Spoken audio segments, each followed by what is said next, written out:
কি আর বলবো আব্বা, তুমি আম্মার সাথে সংসার করো তাই তুমি জানো আম্মা কেমন, আর আমি আমার বউয়ের সাথে সংসার করি তাই আমি জানি আমার বউ কেমন। এখন তুমি প্ল্যান করো যে কোন ভাবে এই বিপদ থেকে বের হব। দুইটারে ঘরের মধ্যে বাইন দিয়া পিড়ি তুইবে ভালো করছে। আব্বা, তোমার এই উল্টাপাল্টা বুদ্ধির জন্য আম্মা তোমার 4 পয়সার দাম দেয় না। এইসব উল্টাপাল্টা বুদ্ধি না করে যদি কোনো একটা কাজ কাম করতে না, আম্মা তোমার ঠিকই দাম দিত। যে সংসারে পুরুষের কোনো ইনকাম নেই সেই সংসারে তার কোনো দাম থাকে না। এইলে তোর মাছের আড়তে মোরে একটা চাকরি দিস। কাজ তোমার জন্য রেডি। আগামী সপ্তাহে আমার শ্বশুর আমাকে বিজনেস থেকে আলাদা করে দেবে। আর কও কি আলাদা করে দেবে কা? ওরে বোকা মানুষ, আমি তো টেকনিক্যালি সরে গেছি। এইভাবে যদি শ্বশুরের আন্ডারে চাকরি করি তাহলে কি আমার আর মান সম্মান থাকবে? 2 দিন পর তো আমার বউ আমার দাম দিবে না তোমার মতো। আচ্ছা আমার একটা কথা ক দেখি, তুই কি মোর পোলা নাকি? তুই এত চালাক হইছো আর মুই এত বলো তুই টিকা। আব্বা, আমি অবশ্যই তোমার ছেলে, কিন্তু আমার দৃষ্টিভঙ্গি আলাদা আর তোমার দৃষ্টিভঙ্গি আলাদা। কথায় আছে না, দৃষ্টিভঙ্গি পাল্টান আপনার জীবন বদলাই যাইবে। এইলে তোর আড়তে মোর চাকরি হইতে আছে। আব্বা, ওইটা আমার আরত না, ওইটা তোমার আরত। আমার ম্যানেজার দরকার আর তুমি সেইখানে কাজ করবা। আর মাসের জগতে চোর চামচা ভরপুর, তুমি আমার বিজনেস দেখাশোনা করবা, পারবা না? আর কও কি পারবো না মানে? মোর পোলার বিজনেস মুই পারবো না মানে? একসের দিয়ে দেখ দেখ কি হরি। এতক্ষণ তো মোরে কথা শুনাইছো, এখন তোরে একটা কথা কই, মোর জীবন থেকে নেয়া। শোন, কোনদিন তোর বউরে আর প্রশ্রয় দিবি না। আমি আমারটার প্রশ্রয় দেই না, তুমি তোমারটারে দিও না। ওই সাজু, এদিকে।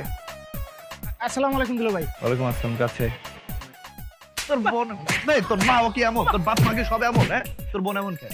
কিন্তু আমার বোন তো ভালো ভাই। তোর বোন ভালো? তোর বোন কি করছে জানিস? কি করছে তোর বোন আমার জীবনটাকে তেজপাতা করেছে, আমার সংসারে অশান্তি বাধাই দিছে। তুই জানতি না তোর বোন এমন? আমার বোন তো খুব ভালো তোর বোন ভালো? কি করে নাই তোর বোন? আবার বলিস বোন ভালো? ভাই। ভাই আমার বোন তো আমার গোষ্ঠীর মধ্যে বড় মেয়ে, তো এই জন্য এটা এরকম। তোর গোষ্ঠীর মধ্যে সবার থেকে বড়? এই তোর গোষ্ঠীতে আর কোনো বোন নাই? হ্যাঁ, এটাই সব থেকে বড়। ভাই তাহলে তুই জানতে তোর বোনের মাথা খারাপ, তোর বোন আরে আমার ঘরে পাঠিয়েছিস। আমার মারতেছেন কে ভাই? তোরে বলে দিচ্ছি, আজকে তোর বাপ মারে আমার বাসে পাঠাবি। পাঠাই বলবি তোর বাপ মা যদি এটা শুধরাতে না পারে তাহলে কিন্তু আমার মনে যাচ্ছে তাই করবো। ভাই কি আসছে? তোর বোনটা আমি ডিভোর্স দিব। বাসে যা, বাসে যা। আরে ওই দিকে কই যায়? ক্যারাম বোর্ড খেলতে যাবো ভাই। ক্যারাম বোর্ড খেলা লাগবে না, বাসে যা। চল। আসসালামু ওরে আল্লাহ রে, ওরে বাবা, কি যে যন্ত্রণা করতে আছে, ওর মাথা ফাইটে যাইতে আছে। আমি মরে গেলাম মা। মরি যাক, শাস্তি, পাপের শাস্তি। আমার আর কেউ নাই।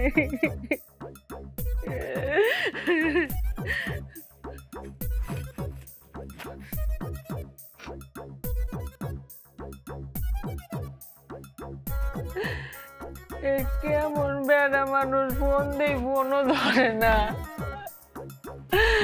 ও মা, মুই মনের বাঁচবো না। পাপ করলে তো শাস্তি ভোগ করানো লাগবেই। মর মর। ওরে শীত বাবা, আমার শীত লাগতেছে, কেউ একটা মনে কাঁটা দিয়ে জানাবা।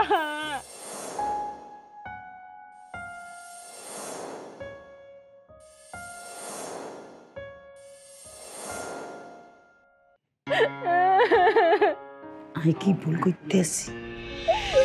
আমার আব্বা আম্মা কেউ নাই, আমার কেউ কাঁথা দিয়ে যাও। ও আল্লাহ।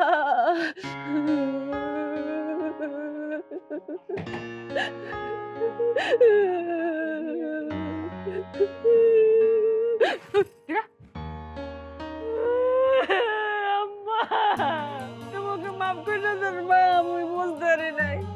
মুরব্বীগুলোকে খারাপ ব্যবহার করতে হয় না মা।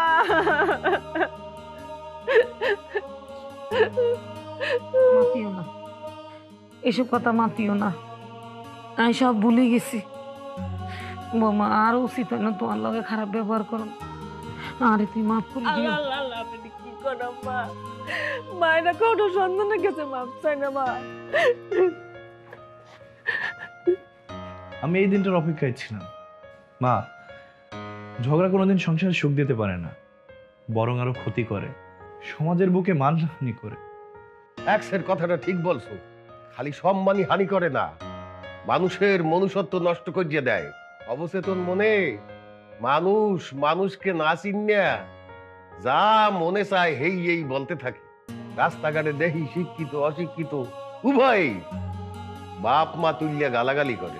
এই গালাগালির অর্থ এরা জানে না। কিরপির নিয়ে যে গালাগালি করে তাই বুঝতে পারে না।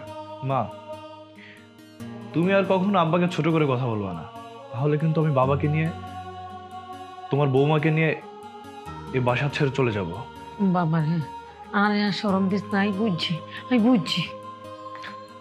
তোমার বৌমাকে ওই ওষুধটা খাও।